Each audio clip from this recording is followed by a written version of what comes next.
Termasuk kisah yang luar biasa terjadi. Selain kisah Zubair bin Awam, selain kisah tadi kata ada kisah yang lebih luar biasa kalau menurut saya.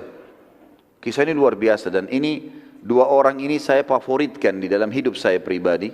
Dan saya berharap mudah-mudahan dari keturunan muslimin, terutama keturunan saya ada orang-orang yang seperti ini. Ini luar biasa, anak-anak muda umurnya 15 tahun sama 16 tahun. Dua orang anak muda dari Ansar.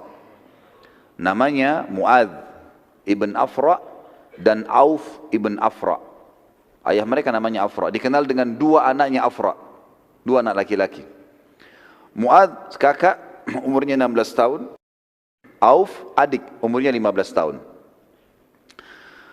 Abdurrahman ibn Auf menyebutkan di dalam perang Badar, kisah sahih riwayat Bukhari Muslim, dia mengatakan pada saat aku sedang melihat perang berkecamuk dan aku berada di pinggiran kancah peperangan, tiba-tiba saja aku didatangi oleh seorang anak muda Ansar bernama Mu'adz ke sebelah kirinya.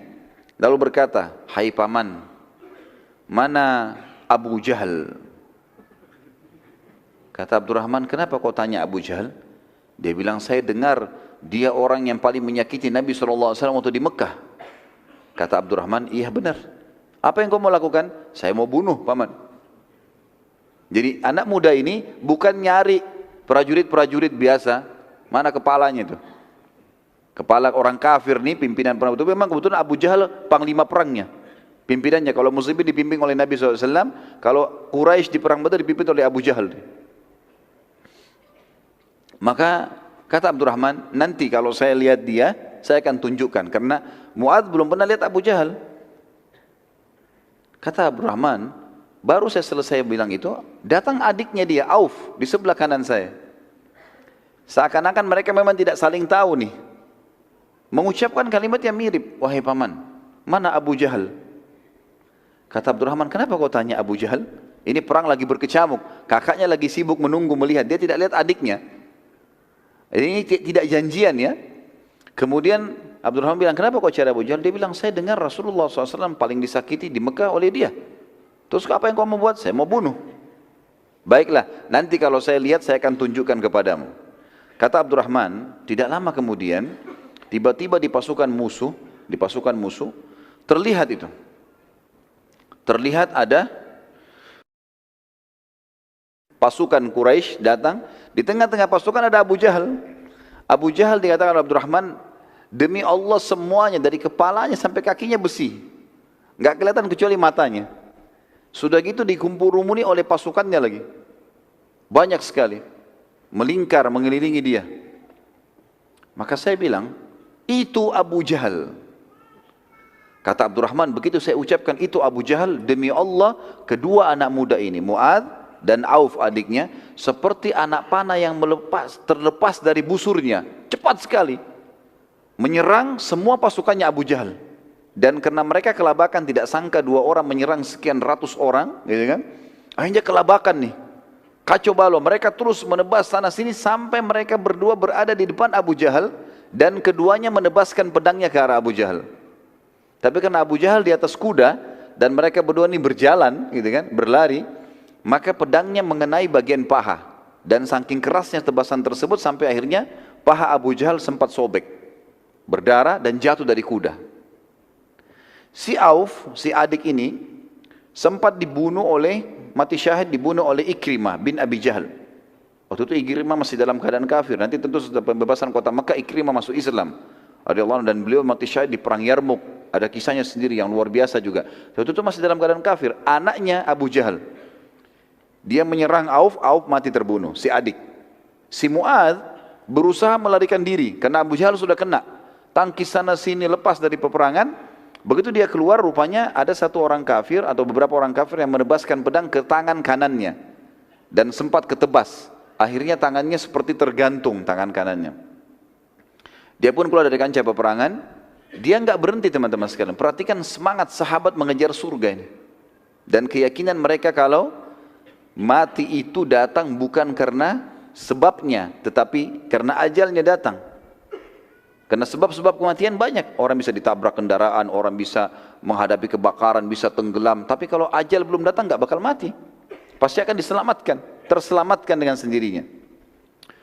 Apa yang dilakukan teman-teman? Bayangkan di umur 16 tahun, tangan kita tertebas, tergantung tinggal beberapa lembar kulit, kulitnya yang halus yang menangannya.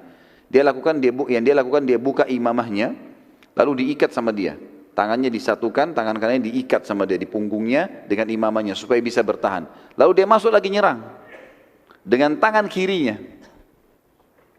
Sementara melawan musuh dia merasa dia kesakitan dengan tangannya ini, dia merasa terganggu dengan itu.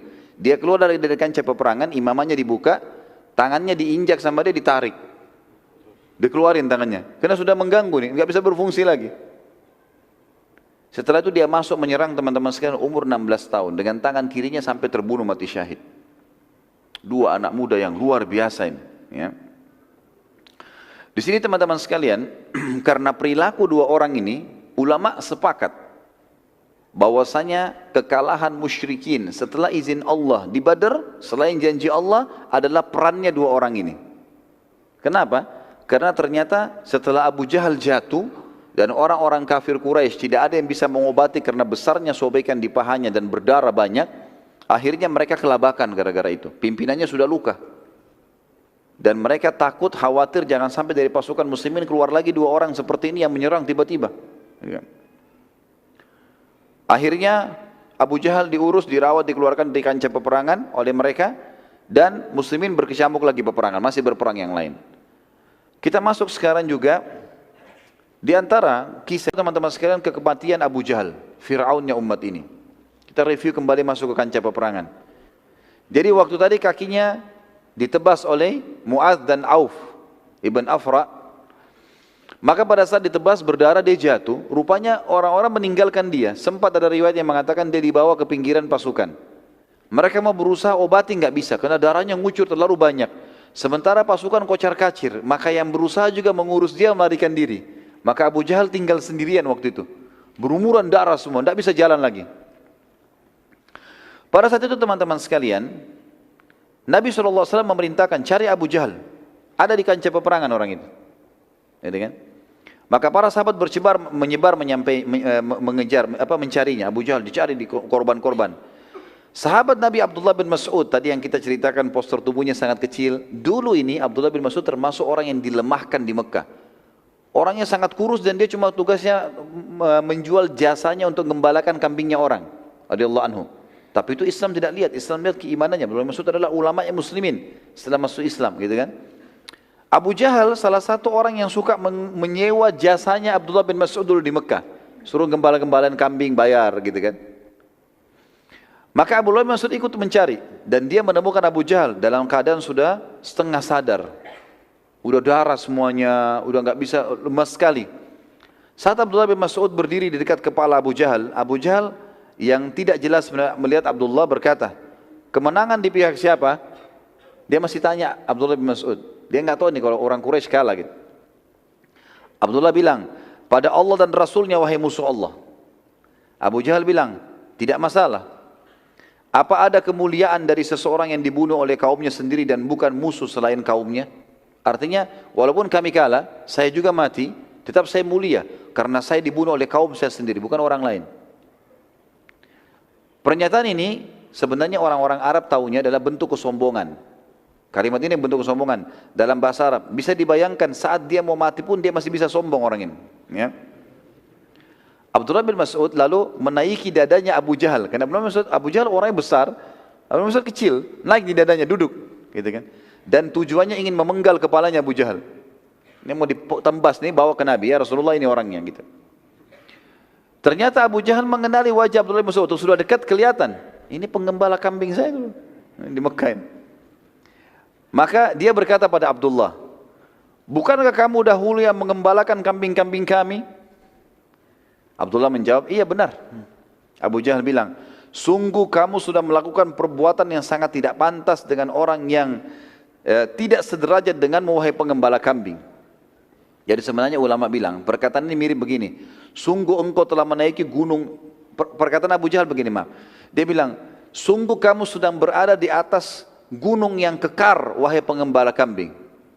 Perkataannya maknanya begini, sungguh kau sudah melampaui perbuatanmu, naik di dadaku, sementara aku di atasan, seperti itulah. Ya. Maka Abdullah pun tidak sabar lagi, langsung memenggal kepala Abu Jahal dan menarik dari rambutnya dan membawa kepalanya kepada Nabi SAW. Rasulullah SAW sempat waktu itu bertanya-tanya, ya, siapa ini? Karena penuh dengan darah, rambutnya ditarik sama Abdullah bin Mas'ud.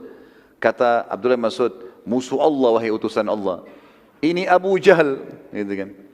Nabi SAW berkata, demi nama Allah yang tidak ada Tuhan yang berhak disembah kecuali Dia. Apakah ini benar? Dia Abu Jahal, mati sudah. Kata Abdullah, demi Allah yang tidak ada Tuhan yang berhak disembah kecuali Ia. Ini adalah Abu Jahal. Saya sendiri yang menebas lehernya ya Rasulullah. Maka Nabi SAW segera sujud syukur gara-gara itu. Ya. Kemudian beliau SAW bersabda saat bangun dari sujudnya, sungguh orang ini Fir'aunnya umat ini. Sungguh orang ini adalah Fir'aunnya umat ini. Makanya dapat julukan Fir'aunnya umat ini. Baik. Kita tutup.